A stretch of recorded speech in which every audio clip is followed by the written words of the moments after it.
padahal telah tersampai kepadanya sesuai ayat tadi, wa may yushaqiqir rasul mim ba'di ma tabayyana lahul huda wa yattabi' ghayra sabilil mu'minin nuwallihi ma tawalla wa nuslihi jahannam wa sa'at masira.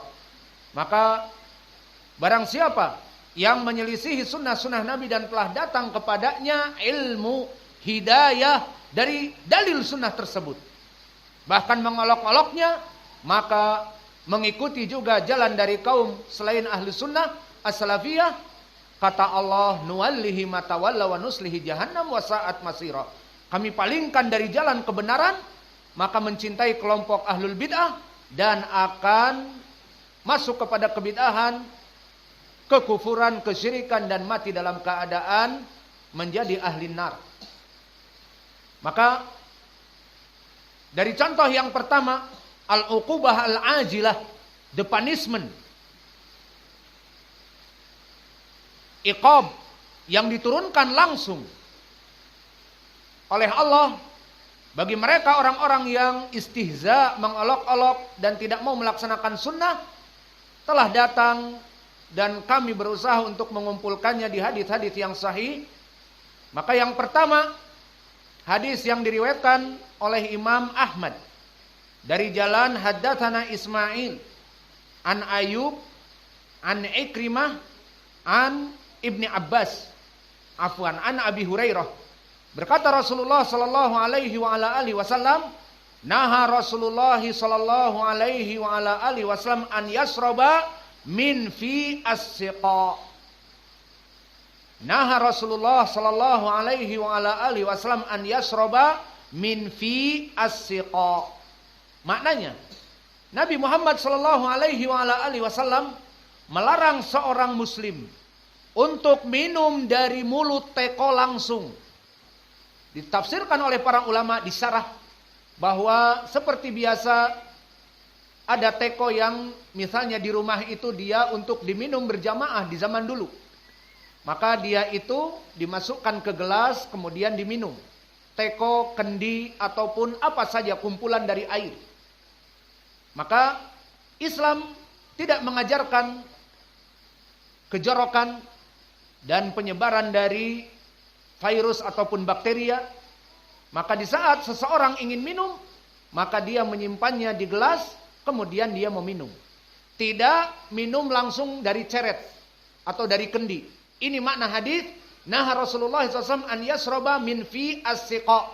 Nabi melarang dari kaum muslimin untuk meminum langsung dari bibir teko, dari bibir kendi dan tempat-tempat yang biasa untuk minum berjamaah, dia minum.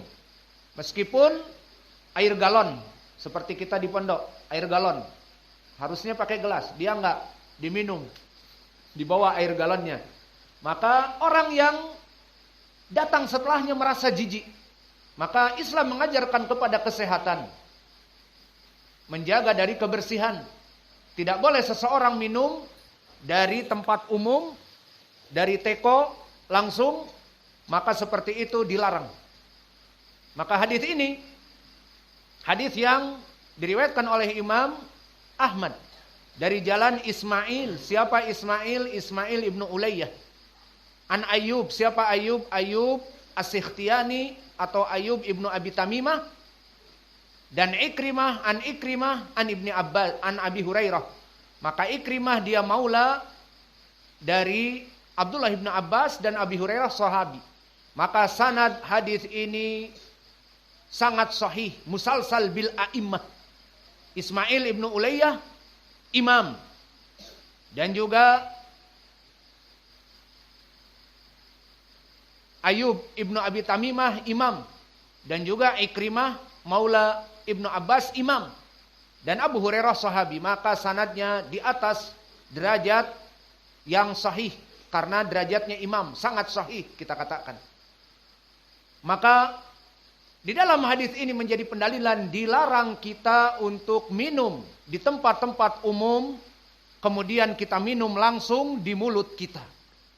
Maka yang menjadi poin di sini al-uqubah al-ajilah, di mana diriwayatkan oleh Ayyub As-Sikhtiyani dari jalan ini, umbitu ana rajulan syariba min fisiqa fa kharajat hayyatun. Maka masih di sanad ini berkata Ayub di saat menyampaikan Ayub dari gurunya Ikrimah, Ikrimah dari Abu Hurairah dari Nabi, dilarang kita minum dari teko ataupun dari ceret ataupun dari kendi ataupun dari apa saja dari tempat minum yang bersifat umum. Dia totor dengan mulutnya, apalagi diminum menempel mulutnya. Maka di sini disebutkan oleh Ayub As-Sikhtiyani yang meriwayatkan hadis ini, umbitu, aku diberi kabar bahwa ada seseorang yang mengolok-olok hadis ini dan tidak peduli, aku tetap minum dari mulut ceret. Fa kharajat hayyatun, maka keluar hayyah. Apa itu hayyah? Hayyah barakallahu fikum, lugatil Arabiyah mempunyai keutamaan membedakan dari jenis-jenis tertentu. Binatang dibedakan dari segi umur, dari segi jenis, spesiesnya, dan sebagainya. Maka hayyah barakallahu fikum, kalau kita kembali, maknanya bersifat umum kalau di Indonesia ya ular. Namun hayyah di lugatil Arabiyah berbeda dari jenis ular-ular yang lain. Maka seperti kita di Indonesia, ular berbentuk umum. Ular, apa saja ular. Namun kita mengetahui ada ular yang berbentuk panjang atau tidak? Ada. Seperti misalnya ular kobra berbentuk panjang. Atau ular-ular yang lain. Itu maknanya. Dinamakan bahasa Arabnya su'ban. Beda. Su'ban. Yang jamaknya sa'abin. Dan yang kedua hayyah. Hayyah adalah ular yang di Indonesia bentuknya gemuk, pendek, kepalanya berbentuk hati segitiga, yang namanya kalau bahasa Indonesia ular bandotan. Dan ular bandotan ini dia pendek, gemuk, bisa membedakan kan? Ular yang pendek, gemuk yang biasa di sawah tahu? Hah? Al-muhim dia jenis ular yang pendek, gemuk, dan kepalanya segitiga ataupun seperti hati. Maka dinamakan dengan bahasa Indonesia ular bandotan yang bisanya lebih kuat. Dan rattlesnake snake yang ma'ruf, kita mungkin contohkan itu, ular rattler, itu termasuk dari bandotan juga. Maka dia dinamakan dengan istilah viper, yang sangat berbisa. Ini yang diinginkan dengan hayyah. Dan saya ingat di Indonesia ada ular jenis bandotan yang dia hanya pendek, 1 jengkal atau lebih, dan gemuk. Di Bogor khususnya dinamakan ular tanah. Yang mana istilah bahasa latinnya yang masih ingat dari dulu di SMA, Ankistrodon rhodostoma namanya. Ankistrodon rhodostoma ini ular yang digelari oleh orang-orang Bogor, terutama karena banyak di Bogor dan Sukabumi, ranjau darat. Para petani berjalan, dia kebanyakan di semak-semak dari semak-semak bekas daun-daun yang kering, warnanya sama coklat. Maka dia bagaikan ranjau. Jika mematuk sekali, dengan izin Allah, sedikit yang selamat. Belum sampai kepada rumah sakit, sudah meninggal. Karena viper tadi. Maka inilah hayyah. Kita ingin membahas masalah hayyah tadi. Maka dari jenis rattlesnake, ataupun Ankistrodon rhodostoma, ataupun ular koros, ular sawah, ular tanah yang ada di Bogor, yang pendek, sejengkal, tapi gemuk, kepalanya segitiga, itu ma'ruf. Kalau dia mematuk, maka jenis yang dikeluarkan kepadanya adalah menghancurkan pembuluh darah. Berbeda dengan kobra dan sebagainya. Kobra kebanyakan pembuluh darah itu dilemahkan sehingga jantung tidak bergerak. Ya sudah tidak bergerak dan mati. Adapun ini diadab. Pecah pembuluh darah, keluar darah dari berbagai tempat. Dari hidung, dari mulut, dari berbagai tempat. Itu yang sudah parah, maka setelah itu meninggal karena pembuluh darah hancur. Keluar darah dari tempatnya. Alhasil inilah dari ular yang diinginkan di sini. Maka berkata Ayub As-Sikhtiyani, umbitu birajulin sami'a hada wa yasrab min fihi. Tidak peduli dengan hadis ini disampaikan, Allah, aku mau minum dari teko, mulut teko. Falamma syariba kharajat hayyah. Maka kata Ayub As-Sikhtiyani, keluar ular derik. Ular tadi, Ankistrodon rhodostoma, ular tanah ataupun rattlesnake yang lebih ma'ruf. Bentuk itu. Langsung keluar dari situ. Dan disebutkan di sarah-sarah, orang ini langsung mati. Kemudian, ini contoh yang pertama. Maka di sini ya ibadah Allah, agungkanlah sunnah. Agar tidak seperti orang-orang yang dicontohkan di dalam tarikh ini. Dari hadis-hadis ini. Yang mana dia mengatakan, alah ini kan sunnah. Atau biasalah itu khurafat dan sebagainya. Padahal hadisnya sahih. Kami sebutkan tadi. Dari Ismail ibnu Ulayyah, dari Ayub As-Sikhtiyani, dari Ikrimah, dari Abi Hurairah. Sanadnya sahih sekali. Kemudian contoh yang kami berikan yang kedua.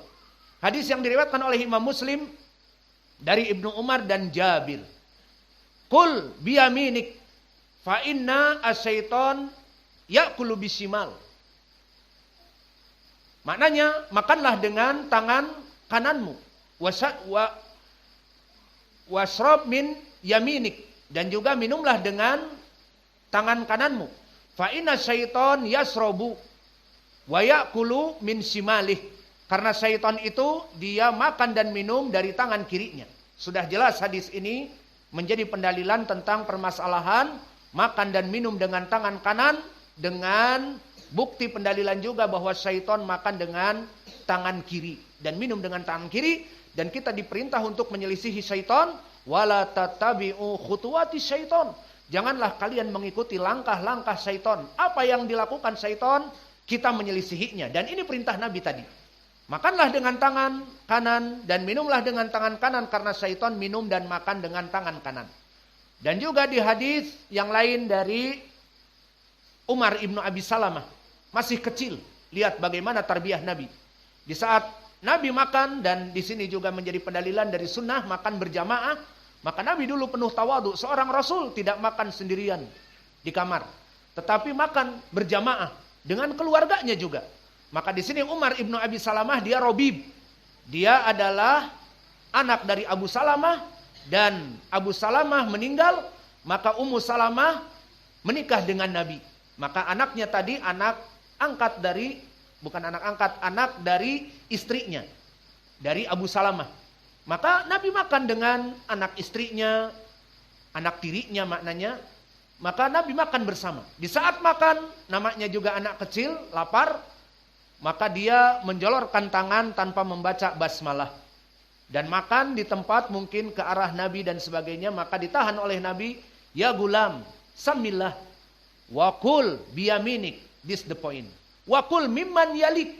Wakul mimma yalik. Maknanya, wahai anak kecil, lihat bagaimana tarbiyah Nabi kepada Umar ibnu Abi Salamah. Diberikan tarbiyah yang baik. Wahai anak kecil, makanlah dengan tangan kanan. Dan ini menjadi poin. Dan makanlah di tempat jatah kamu. Kul mimma yalik. Jangan nyosor ke tempat orang lain dalam makan berjamaah. Dan juga samillah, bacalah bismillah. Maka syahidnya Nabi memerintahkan kepada Umar ibnu Abi Salamah makan dengan tangan kanan. Seperti hadis Ibnu Umar tadi. Dan hadis Jabir ibn Abdullah. Di riwayat Muslim. Kemudian datang di hadis Salamah ibnul Aqwa tentang ukubahnya. Tentang al-ukubah al-ajilah, the punishment. Tentang iqab yang langsung sebelum di hari akhirat. Maka Nabi suatu hari di hadis yang lain diriwayatkan oleh Imam Muslim dari Salamah ibnul Aqwa. Akala Rasulullah SAW yauman wa indahu rajulun ya'kulu bisimal. Bahwa Nabi makan dengan jamaah, ada orang di sebelahnya makan dengan tangan kiri. Ya'kul bisimal.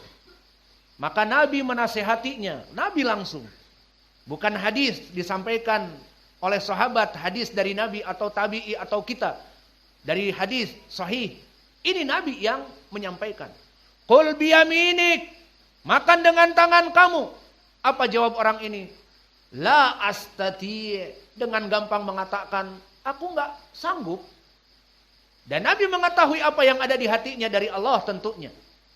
Idan lastata'ta, kalau begitu kamu tidak akan pernah sanggup lagi. Apa maknanya? tidak akan pernah sanggup